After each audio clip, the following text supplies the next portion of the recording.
안녕하세요, 보일입니다. 여러분, 만약 여러분이라면 인공지능이 그린 그림을 돈 주고 사시겠습니까? 호기심에 그냥 이게 적당한 가격이라면 생각해 볼 수도 있을 것입니다. 물론 그 적당한 이런 기준이 사람마다 다르겠지만 말입니다. 바로 얼마 전이죠. 지난 2018년 뉴욕의 크리스티 미술품 경매장에서 실제로 이런 일이 벌어졌습니다. 크리스티 경매장은 여러분 아시는 소도비 경매장과 더불어서 그 전 세계 미술품 경매의 양대 축으로 손꼽히는 곳입니다. 당시에 인공지능이 그린 그 에드먼드 데 벨람이라는 그의 초상화라는 작품의 가격이 무려 43만 2,500달러, 하나 약 한 5억 원에 달하는 가격으로 팔렸습니다. 이 작품은 파리에서 인공지능과 예술을 연구하는 예술가 그룹이죠.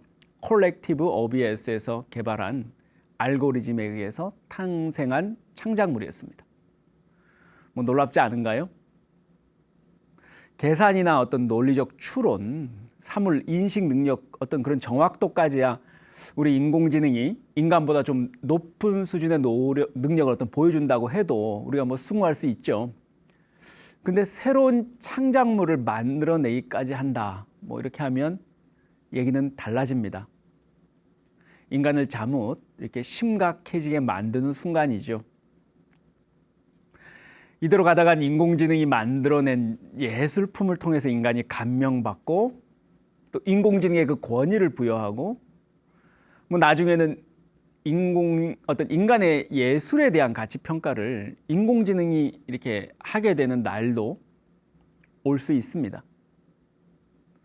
우연이었는지 당시 같은 경매장에서 여러분 잘 아시는 세계적 팝 아티스트죠.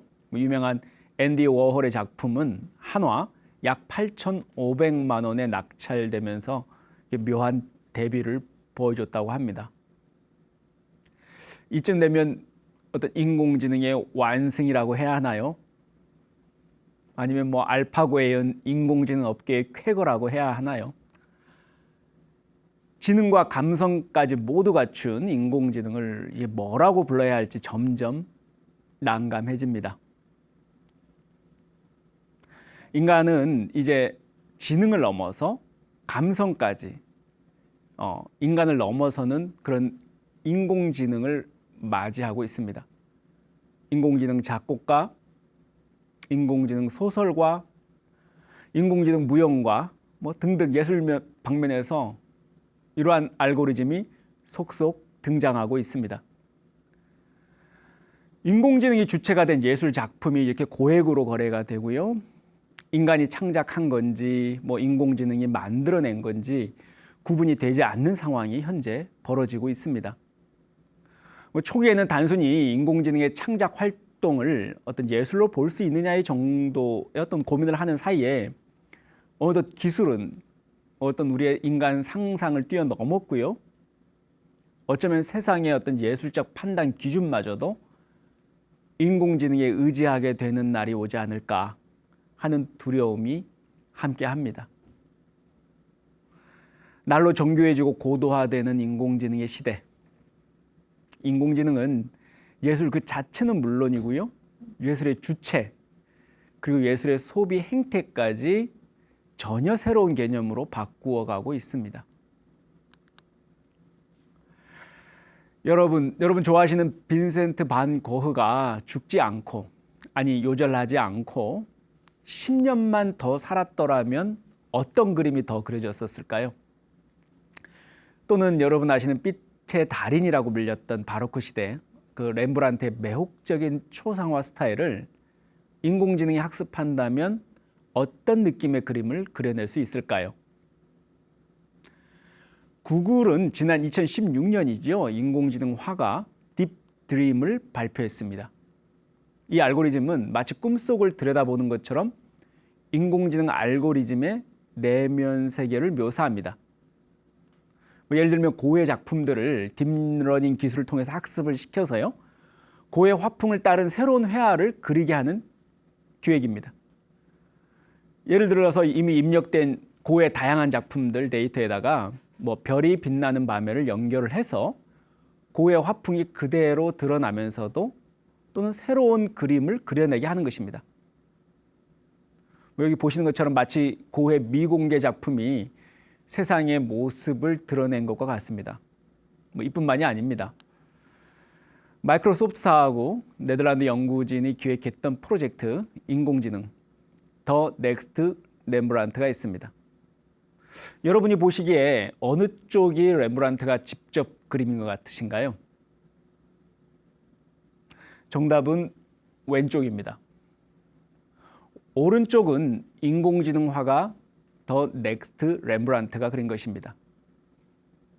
이 프로젝트에서는 인공지능이 렘브란트 작품 346점을 딥러닝을 통해 학습하고 렘브란트 특유의 화풍을 살린 초상화를 완성해냈습니다. 인공지능을 이렇게 안면 인식 기술을 바탕으로 해서 그림에 등장하는 사물의 어떤 내용과 구도까지 이렇게 면밀히 분석해서요, 렘브란트 그림만의 공통된 특징감을 이렇게 도출해내는 방식이죠. 그리고 그 특징값을 바탕으로 해서 드로잉 방식이나 채색을 그대로 재현해냅니다.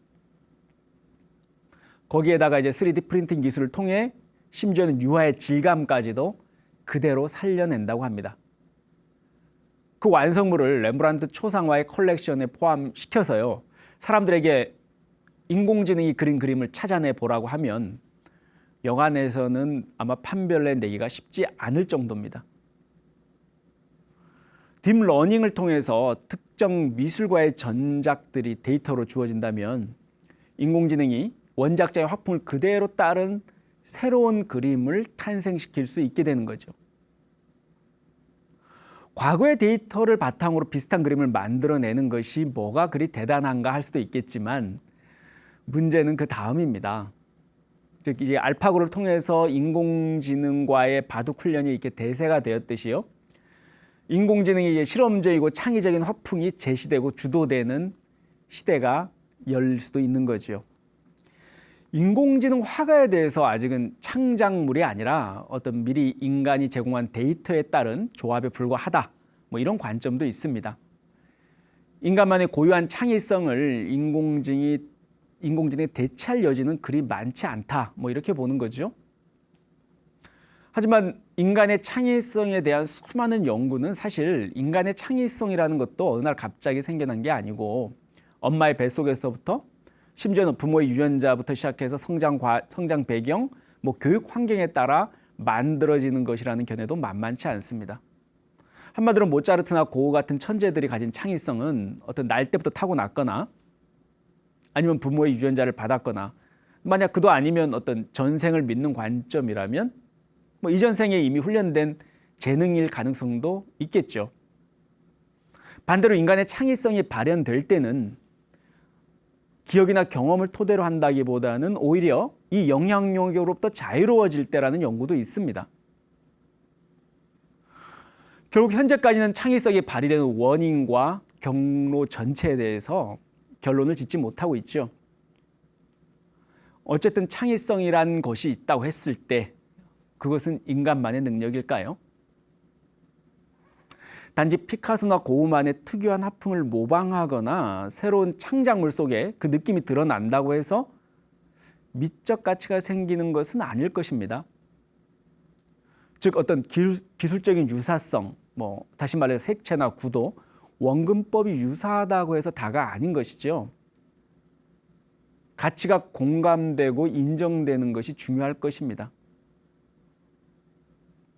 여러분 아시는 뭐 고흐의 작품이 소중한 이유가 단지 비싼 금액으로 미술 시장에서 거래되기 때문만은 아닐 것입니다. 후기 인상주의 특징이 고흐의 작품에 고스란히 담겨 있기 때문이죠. 즉 그 미술사적 가치가 그 작품에 녹아들어 있기 때문입니다. 그 아름다움과 어떤 창의성을 우리가 간파하기 위해서는 그 신묘함이 필요하고 그 기준은 다름 아닌 인간의 안목입니다. 하지만 이대로 인공지능이 계속 발전하게 되면요, 뭐 창의성의 판단 기준이나 평가 주체가 바뀔 수도 있겠죠. 다시 말해서 어떤 특정 예술 작품에 대해서 창의성이 있는 새로운 창작물로 인정할 것인지 여부를 어떤 업계 내부의 전문가 집단이나 또는 법원의 판사가 아니라 그 인공지능이 스스로 한다는 거죠. 한마디로 인공지능이 그 지위마저도 차지할 수 있다는 점입니다. 사람 아닌 인공지능이 만들고 인공지능이 다 인정해주는 상황 말입니다. 뭐 쉽게 말하자면 자기들끼리 다 하는 거죠. 인공지능들끼리. 이렇게 되면 인간들한테는 이게 일종의 악몽이겠죠. 하지만 이대로라면 그 우려가 현실이 될 가능성도 완전히 배제할 수는 없습니다. 내가 거기서 왜 나와? 종종 요즘 듣게 되는 유행어죠. 인공지능 딥러닝 기술의 발전은 어떻게 우리의 오래된 기억 속에 소위 전설들을 소환하곤 합니다. 뜬금없이 프레디 머큐리가 부른 강남 스타일을 들을 수도 있고요. 반대로 보헤미안 랩소디를 고 김광석의 목소리와 창법으로 들을 수도 있습니다.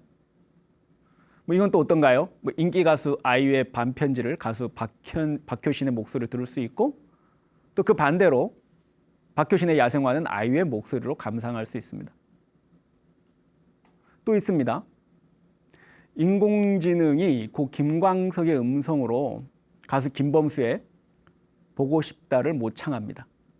잠시 한번 감상해 볼까요? 보고 싶다 보고 싶다 이런 내가 미워질 만큼 믿고 싶다. 어떠신가요? 옳은 길이 고 김광석 씨가 환생한 것 같죠?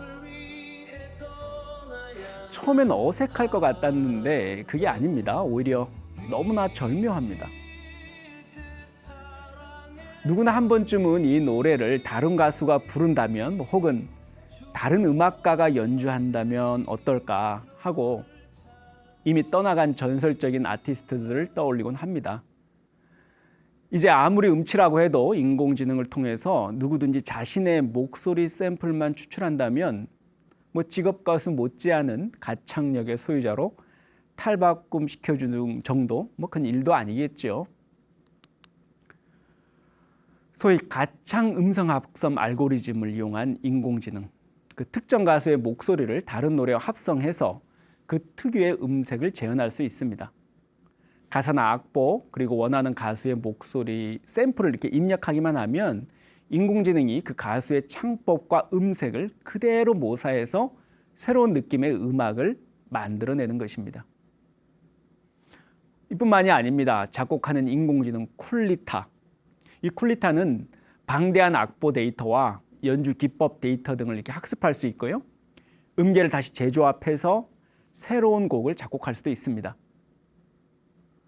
딥러닝 방식을 채택하여 이렇게 인공지능이 스스로 기존의 악보를 통해 입력된 어떤 연주자의 특징과 패턴을 이렇게 학습하면서 새로운 음악 구조와 멜로디를 생성해내는 방식입니다. 그럼 인공지능은 어떤 원리로 그림을 그려내고 음악을 작곡하는 것일까요? 우선 그림을 창작하는 인공지능의 경우 한번 볼까요? 딥러닝을 통해서 일단 엄청난 양의 이미지를 학습합니다. 최근에는 이미지를 이렇게 초고속으로 읽어내는 인공지능까지 등장해서 찰나 단위의 짧은 순간에도 방대한 양의 이미지를 인식할 수 있습니다. 이제 문제는 이미지 데이터의 확보인데요. 최근에는 그 워싱턴 스미소니언 인스티튜트나 메트로폴리탄 또는 파리 미술관 등에서 많게는 수백만 장, 적게는 수십만 장 규모의 이미지 데이터를 서로 공유하고 있습니다. 이 데이터는 현재 모두 인터넷에 공개되어 있습니다. 딥러닝은 이 데이터를 학습하고 스스로 스타일을 분류합니다. 즉 학습 데이터를 바탕으로 고흐 스타일, 렘브란트 스타일 등등으로 비슷한 양식끼리 유형화시키는 거죠. 그리고 나서 이렇게 생성적 대립신경망, 말이 좀 어려운데요. 겐이라는 알고리즘을 통해서 학습한 데이터 이미지를 조합해서 가공의 이미지를 만들어냅니다. 예를 들어서 인간이 우리가 원하는 그림을 얻기 위해서 인공지능으로 하여금 우리가 원하는 그림과 같아질 때까지 인공지능이 완성한 그림의 틀린 점을 인공지능 스스로 그리고 반복적으로 수정하도록 이렇게 시키는 거죠. 그러면서 최종 완성 이미지를 생성해내는 능력을 키워주는 시스템입니다. 결국 인간의 간단한 터치를 통한 선 하나 긋는 것만으로도 원하는 인공지능은 고흐나 렘브란트 또는 피카소풍의 새로운 그림을 완성해냅니다. 흥미로운 것은 이 모든 진행 과정이 중간에 인간의 개입 없이 이루어지고 딥러닝이라는 학습 능력을 가진 인공지능을 통해서 이루어진다는 점입니다. 그럼 이제 이렇게 탄생한 작품을 인공지능의 창작이라고 할 수 있을까요? 그 저작권은 누구에게 있는 걸까요? 이제 새로운 논쟁거리들이 생겨나고 있습니다. 인공지능은 이제 예술 작품의 창작을 넘어서 그 작품에 대한 평가 영역까지도 넘보고 있습니다. 이 문제는 매우 이렇게 눈여겨보아야 할 대목인데요. 예술에 대한 정의, 즉 예술이 무엇이고 어떠해야 하는가에 대한 어떤 인간의 한때 전속적이고 판단 권한이 이렇게 전속되었던 것들이 우리가 모르는 사이에 인공지능으로 옮겨가는 것을 의미할 수 있기 때문입니다. 앞으로 미술관이나 음악 공연장에서 어떤 큐레이터의 역할을 마치 인공지능이 대신한다고 하면 어떻게 될까요? 단순히 이렇게 전시회나 공연을 기획하는 것부터 시작해서 지난 있었던 행사의 모든 데이터를 바탕으로 인공지능만의 기준과 분류에 의해서 어떤 작가들을 초청하고 전시할지를 인공지능이 판단하는 상황 말입니다. 만약 그렇게 되면 그때 우리 인간들이 경험하게 될 예술은 과연 어떤 느낌일까요? 무엇보다도 우선 예술이라고 부를 수 있을지부터 의문입니다. 인간이 개입되지 않은 상태에서 창조된 작업을 한다? 그게 어떤 의미를 가질까요?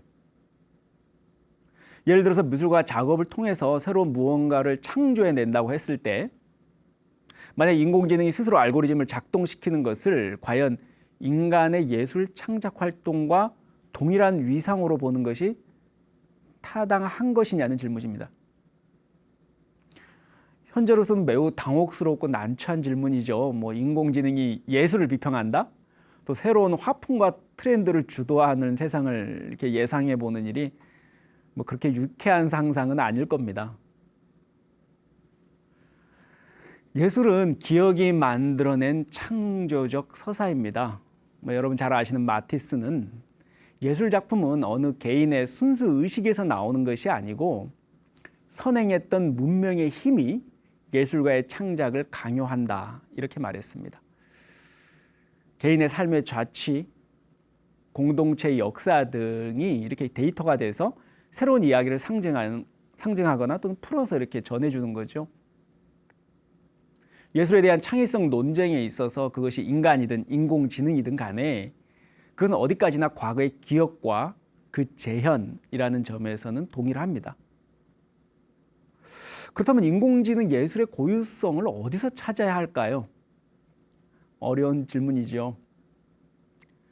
아서 단토는 그의 예술 종말론에서 이렇게 말합니다. 그는 이제 현대의 미술 상황을 이렇게 다원주의로 규정하는데요. 이제 미술사에서 특별한 방향이라는 것은 없고 어떠한 양식도 동등한 권리를 요구할 수 있다. 이렇게 주장합니다. 인공지능 예술을 기존의 예술사적 관점에서 담아내기에는 그 변화의 폭과 내용이 너무나 크고 다양합니다. 그러나 이게 과거 인상주의가 역사의 흐름 속에서 그 화풍이 보편화되고 이론 정리 작업이 축적되고 나서 인상주의가 예술사의 한 장으로 이렇게 자리매김하듯이요. 인공지능 예술도 이 시대에서 당장 어떤 예술사적 의미를 부여받기는 어려울 것입니다. 마르셀 뒤샹이 병게데 사인에서 내놓은 셈이라는 작품이 현대 미술사의 방향을 뒤바꿔 놓았듯 어떤 새로운 혁신이나 혁명도 처음에는 환영받지 못합니다. 인공지능을 통해서 인간의 삶을 정신적으로 고양해주는 예술은 처음에는 그다지 주목받지 못할 수도 있습니다. 또는 그 반대로 뭐 처음에는 신기해서 경이로움 속에 주목받다가 한순간에 사그러드는 어떤 진부한 기술 정도의 취급을 받을 수도 있을 것입니다. 뭐 실제로 우리는 그런 일들을 많이 경험해 왔습니다. 뭐 하지만 누가 알겠습니까? 이제 인공지능은 4차 산업혁명이라는 거대한 역사적 변혁 속에서 이미 서사를 만들어가고 있고 심지어는 그 방향과 내용마저도 주도하려 하고 있습니다. 그렇다고 해서 예술마저도 인공지능이 인간을 대체할 것이라고 뭐 지레 인간들이 절망하고 예술을 포기해야 할까요? 더 이상 인간은 노래 부르고 악기를 연주하고 춤추고 그리기를 그만두어야 할까요? 마치 우리가 바둑에서 알파고 연패 졌다고 절망하는 것처럼요. 서구의 몰락을 통해 잘 알려진 뭐 여러분 잘 아시는 독일의 역사 철학자 오스팔드 슈펜클러는 이렇게 경고합니다. 사람들이 기업 활동을 위해 서정시를 포기하고 기술공학을 위해 그림과 음악을 버린다면 이것은 인간 내면의 내면적 자살이며 삶에 대한 전반적 과소평가, 허무주의, 자기 소멸을 향한 움직임의 시작이다.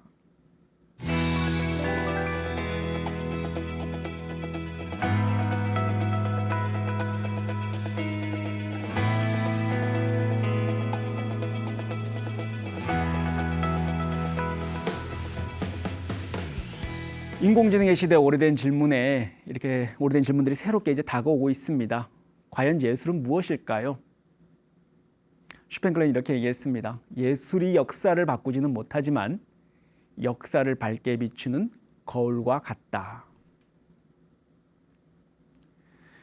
예술은 곧 인간의 삶이며 인간 자체가 아닐까요? 인간이 없는 예술과 인간이 없는 인공지능이 도대체 무슨 의미를 가질까요? 여러분들 생각은 어떠신가요? 오늘 강연 함께 해주셔서 감사합니다. 성불하십시오.